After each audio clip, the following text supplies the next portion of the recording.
ನನ್ನ ಹೆಸರು ಗಗನ್ ರೆಡ್ಡಿ ಅಂತ. ನಾನು ಸುಮಾರು ಒಂದು 15ರಿಂದ 16 ವರ್ಷದಿಂದ ಇಲ್ಲಿ ಪೂಜೆ ಮಾಡ್ಕೊಂಡ್ ಬರ್ತಾ ಅಮ್ಮನವ್ರ ಸೇವೆ ಮಾಡ್ಕೊಂಡ್ ಬರ್ತಾ ಇದ್ದೀನಿ. ಇಲ್ಲಿ ದಿನೇ ದಿನೇ ಪ್ರತಿಯೊಬ್ಬರು ಭಕ್ತಾದಿಗಳು ಬರ್ತಾ ಇದ್ದಾರೆ. ಆ ಬರುವಂತ ಭಕ್ತಾದಿಗಳಿಗೆ ಇಲ್ಲಿ ಎಲ್ಲಾ ತರ ಅನುಕೂಲ ಆಗ್ತಾ ಇದೆ. ಇಲ್ಲಿ ಆಂಧ್ರ, ತಮಿಳುನಾಡು, ಕರ್ನಾಟಕ ಎಲ್ಲಾ ಜಿಲ್ಲೆಗಳಿಂದ ಬರ್ತಾ ಇದ್ದಾರೆ. ಆ ನಮ್ಮ ಅಕ್ಕಪಕ್ಕದವ್ರು ಬರ್ತಾ ಇದ್ದಾರೆ. ನಾವು ದೀಪೋತ್ಸವ ಮತ್ತೆ ಇಲ್ಲಿ ರಥೋತ್ಸವ ತರ ಎಲ್ಲ ಮತ್ತೆ ಮುಂದೆ ಮಾಡ್ಬೇಕು ಅನ್ಕೊಂತಾ ಇದೀವಿ. ದೇವಸ್ಥಾನನ ಮತ್ತೆ ನಾವು ಮುಂದೆ ಕಟ್ಬೇಕಂತ ಅನ್ಕೊಂತಾ ಇದೀವಿ. ಇಲ್ಲಿ ಬರುವಂತ ಭಕ್ತಾದಿಗಳಿಗೆ ಯಾರಿಗ ಅನುಕೂಲ ಆಗ್ತಾ ಇದೆ ಅವರು ಉಚಿತವಾಗಿ ಅನ್ನದಾಸೋಹ ಭವನ ಮಾಡ್ತಾ ಇದ್ದಾರೆ. ಉಚಿತವಾಗಿ ಈ ಅನ್ನದಾಸೋಹ ಭವನದಲ್ಲಿ ಎಲ್ರು ಅನ್ನದಾನ ಮಾಡ್ತಾ ಇದ್ದಾರೆ. ಅನ್ನದಾನಕ್ಕಾಗಿ ಯಾವ ಭಕ್ತಾದಿಗಳಾದ್ರೂ ಸರಿ ಅವ್ರ ಅನುಕೂಲಕ್ಕೆ ತಕ್ಕಂತೆ ಅವ್ರಿಗೆ ಅವ್ರ ಶ್ರಮ ಪಟ್ಟು ಅವ್ರು ಏನೋ ಅವ್ರು ದುಡಿದಿರ್ತಾರೆ, ಆ ದುಡಿಮೆಯಿಂದಾನೇ ಅವರು ಅಮ್ಮನವ್ರ ಸೇವೆಗಾಗಿ ಅರ್ಪಿಸ್ತಾ ಇದ್ದಾರೆ. ಆ ದುಡಿಮೆಯಿಂದ ನಾವೀಗ ಇವತ್ತು ಸುಭಾಷ್ ನೇಕ ಅನ್ನೋರು ಅವರು ಅವ್ರ ಮಗನಿಗೋಸ್ಕರ ಇವತ್ತು ಅರ್ಕೆ ಹೊತ್ಕೊಂಡಿದ್ರು. ಅವ್ರ ಕಾಲೇಜಲ್ಲಿ ಒಳ್ಳೆ ವಿದ್ಯಾಭ್ಯಾಸ ಸಿಗ್ಲಿ ಮತ್ತೆ ಒಳ್ಳೆ ಕಾಲೇಜಲ್ಲಿ ಅವ್ರಿಗೆ ಅನುಕೂಲವಾಗ್ಲಿ ಅಂತ ಅನ್ಕೊಂಡಿದ್ರು.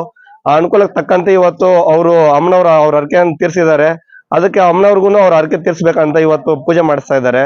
ಇವತ್ತು 4 ಜನಕ್ಕೆ ಅನ್ನದಾನ ಮಾಡ್ಬೇಕು ಅಂತ ಅವ್ರ ಆಸೆ ಇದ್ದಿದ್ದು ಅಮ್ಮನವ್ರ ಹತ್ರ ಬೇಡಿಕೆ ಇಟ್ಕೊಂಡಿದ್ರಂತೆ. ಅದಕ್ಕೆ ತಕ್ಕಂತೆ ಇವತ್ತು ಮಾಡ್ಕೊಡ್ತಾ ಇದ್ದಾರೆ. ಇದೇ ದಿನ ನಾವು ಗೋಶಾಲೆಯನ್ನ ಪ್ರಾರಂಭ ಮಾಡ್ಬೇಕು ಅನ್ಕೊಂಡಿದ್ವಿ.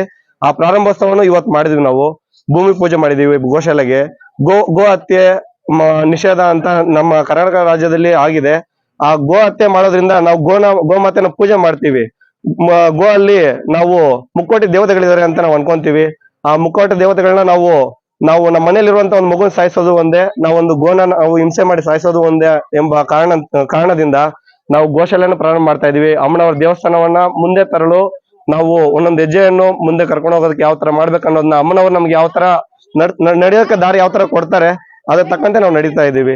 ಅಮ್ಮನವ್ರು ನಮ್ಗೆ ಯಾವ ತರ ಶಕ್ತಿ ಕೊಟ್ಟು ಮುಂದಕ್ಕೆ ಇನ್ನ ಅನುಕೂಲವಾಗಂತ ಎಲ್ಲಾ ಭಕ್ತಾದಿಗಳು ಇಲ್ಲಿ ಇನ್ನ ಹೆಚ್ಚಿನ ಸಂಖ್ಯೆಯಲ್ಲಿ ಬಂದ್ರು ಅವ್ರಿಗೆಲ್ರಿಗೂ ಪ್ರತಿ ಅಮಾವಾಸ್ಯೆ ಹುಣ್ಣಿಮೆ ದಿನ ನನ್ನ ಕೈಯಿಂದ ಆದ ಸಹಾಯ ನಾನು ಮಾಡ್ತಾ ಇದ್ದೀನಿ. ಅನ್ನದಾನ ಪ್ರತಿಯೊಬ್ಬ ಭಕ್ತಾದಿಗಳು ಈಗ ಬೆಂಗಳೂರು, ತಿರುಪತಿ, ತಮಿಳುನಾಡಿನ ಕಡೆಯಿಂದ ಬರ್ತಾರಲ್ವಾ, ಬರುವಂತ ಭಕ್ತಾದಿಗಳು ಬೆಳಗ್ಗೆಯಿಂದ ಸಾಯಂಕಾಲವರೆಗೂ ಊಟ ಉಪಚಾರ ಅಥವಾ ನೀರು ಏನು ಇಲ್ದಂಗೆ ಸುಮಾರು ಟೋಲ್ ಗೇಟ್ ಇಂದ ಈ ಕಡೆ ಬರ್ಬೇಕಂದ್ರೆ 2 ಕಿಲೋಮೀಟರ್ ನಡ್ಕೊಂಡ್ ಬರ್ತಾರೆ. ಅಂತ ಭಕ್ತಾದಿಗಳು ಇದಾರೆ.